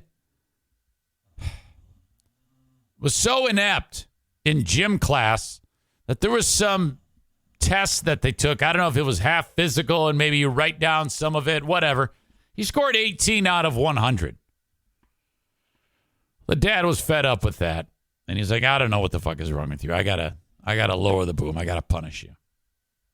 Okay. Wait till you hear what this guy did to his kid. How the fuck can you fuck up gym class, though? I can actually relate to the dad. You gotta be a real fucking loser if you don't get an A in gym. My God. Advertise with the Eric Zane Show podcast. If you have a business or someone you know has one, reach out to me. I can put you in front of thousands of people each week. I've been doing it that way for more than 4 years, and it's going great. If you want information about how this works, send me an email, eric@ericzaneshow.com. I have plenty of features that you can sponsor, or I can talk about you on the show. eric@ericzaneshow.com. Like people who've done this, Tag Accounting, 616-301-9516. The accountant for the Eric Zane Show podcast, Troy Ginzer at Tag Accounting. All he wants to do is do your tax return this year. I was just talking to, who was it? This nice guy reached out to me on Messenger. I think his name is Clay. Yeah, Clay. God dang it. This is the conversation.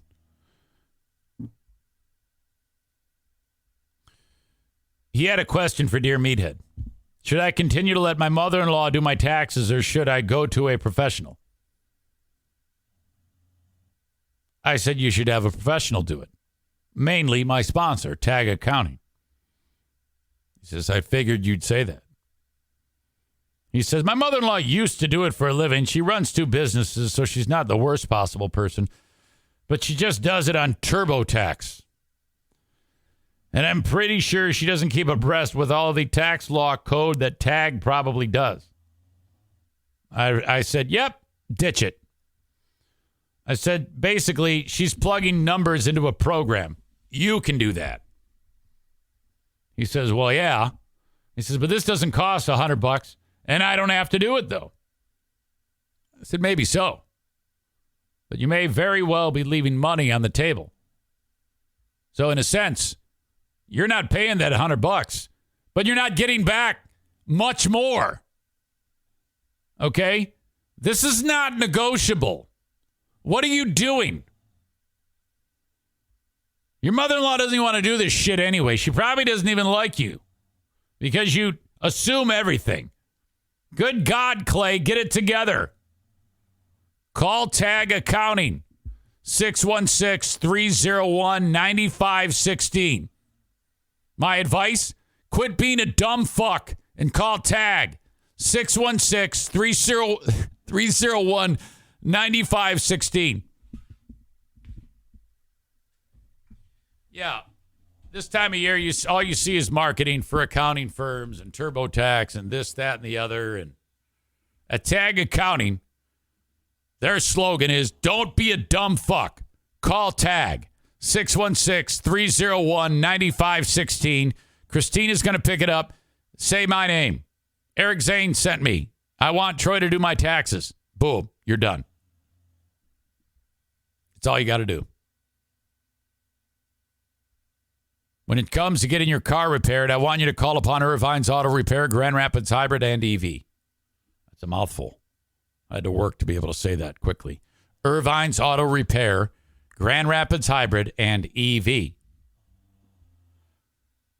Perhaps you have a hybrid or an EV.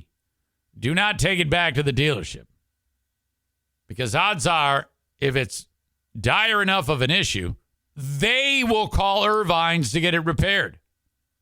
For God's sake, 616-532-6600 for Irvine's Auto Repair, Grand Rapids Hybrid, and EV. If you are in West Michigan, they work on every make and model of car, not just hybrids and EVs, regular, old-fashioned American cars and imports. The only thing they won't work on is a Volkswagen.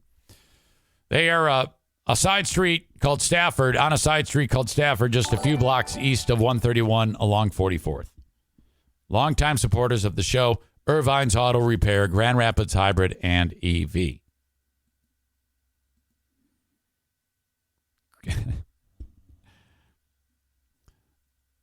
We are blessed by Clay from Buffalo checking in. This is the dude I told you about recently, who, when I was talking about him, I referred to him as Chris.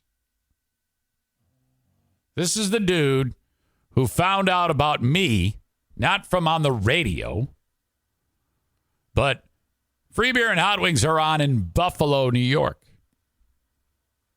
That he heard of that show, okay?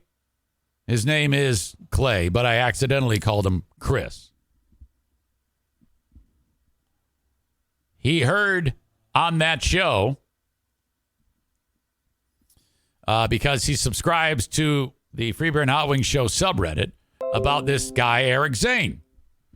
Especially when it came to all of the drama about Saint Gaslight.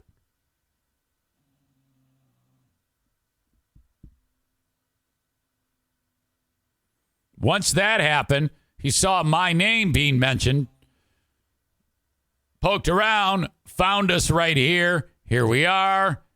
Now he's a big supporter. Thank you. You are Clay, not Chris, but your username says Chris. So I'll call you either or. I'm probably going to fuck that up several times. Anyway, welcome. Kenny's telling me he's Chris, not Clay. No, that's not right. He's Clay, not Chris. His name is Clay. I know that. His name is Clay, not Chris. But his username says Chris from Buffalo. Everybody's telling me I'm wrong. The only person who's not telling me I'm wrong, wait a minute. Chris says, referred to me as Clay, real name is Chris. It's Chris? I don't know what the fuck is happening here. I could have swore I called you. Wait, now I'm confused. So you are Chris. So I was getting it backwards during all of this shit? Oh, that's fucked up.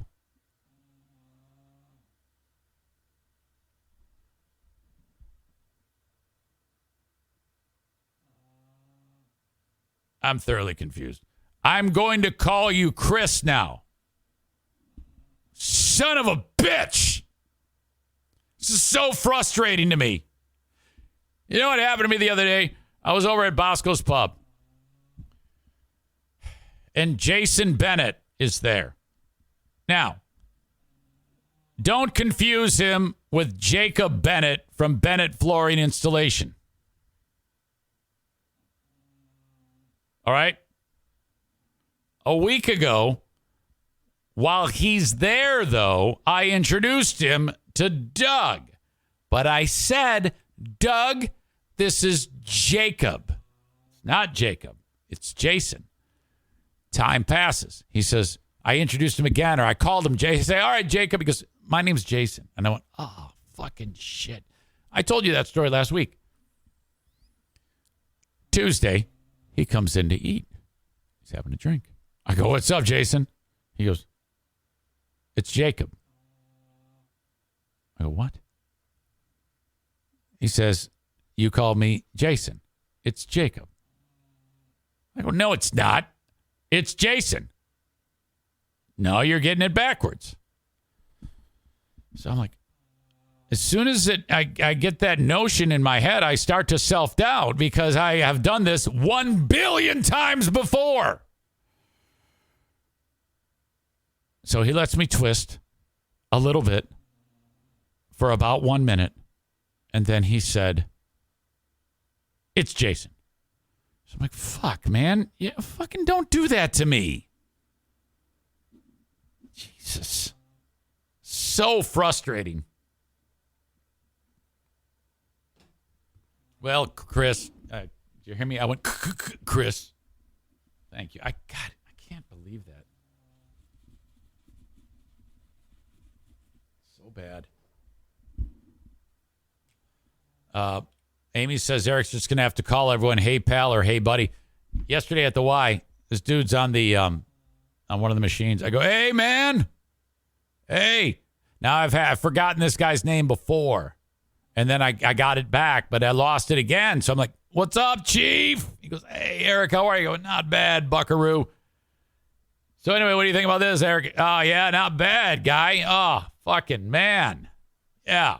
Wow. Unbelievable. I'll see you later, pal. And then I'm like, who is that? Who is that? Who is that? I keep wanting to call him Eric, believe it or not. And then he comes walking into the locker room, and then it hit me. I go, Matt, what's up, Matt? And I'm right. I know his last name, too. But Jesus, fucking embarrassing.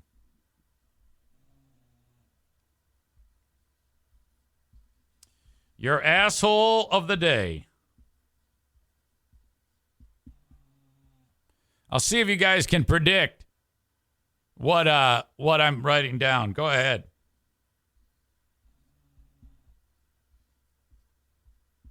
If it wasn't these guys, it would be me after all of that bullshit.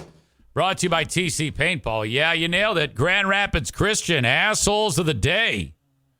Kyle says MAGA scum who shot up the house. I can't go that far yet. It's probably true, but I can't quite commit to that. Grand Rapids Christian, assholes of the day. Shame on you.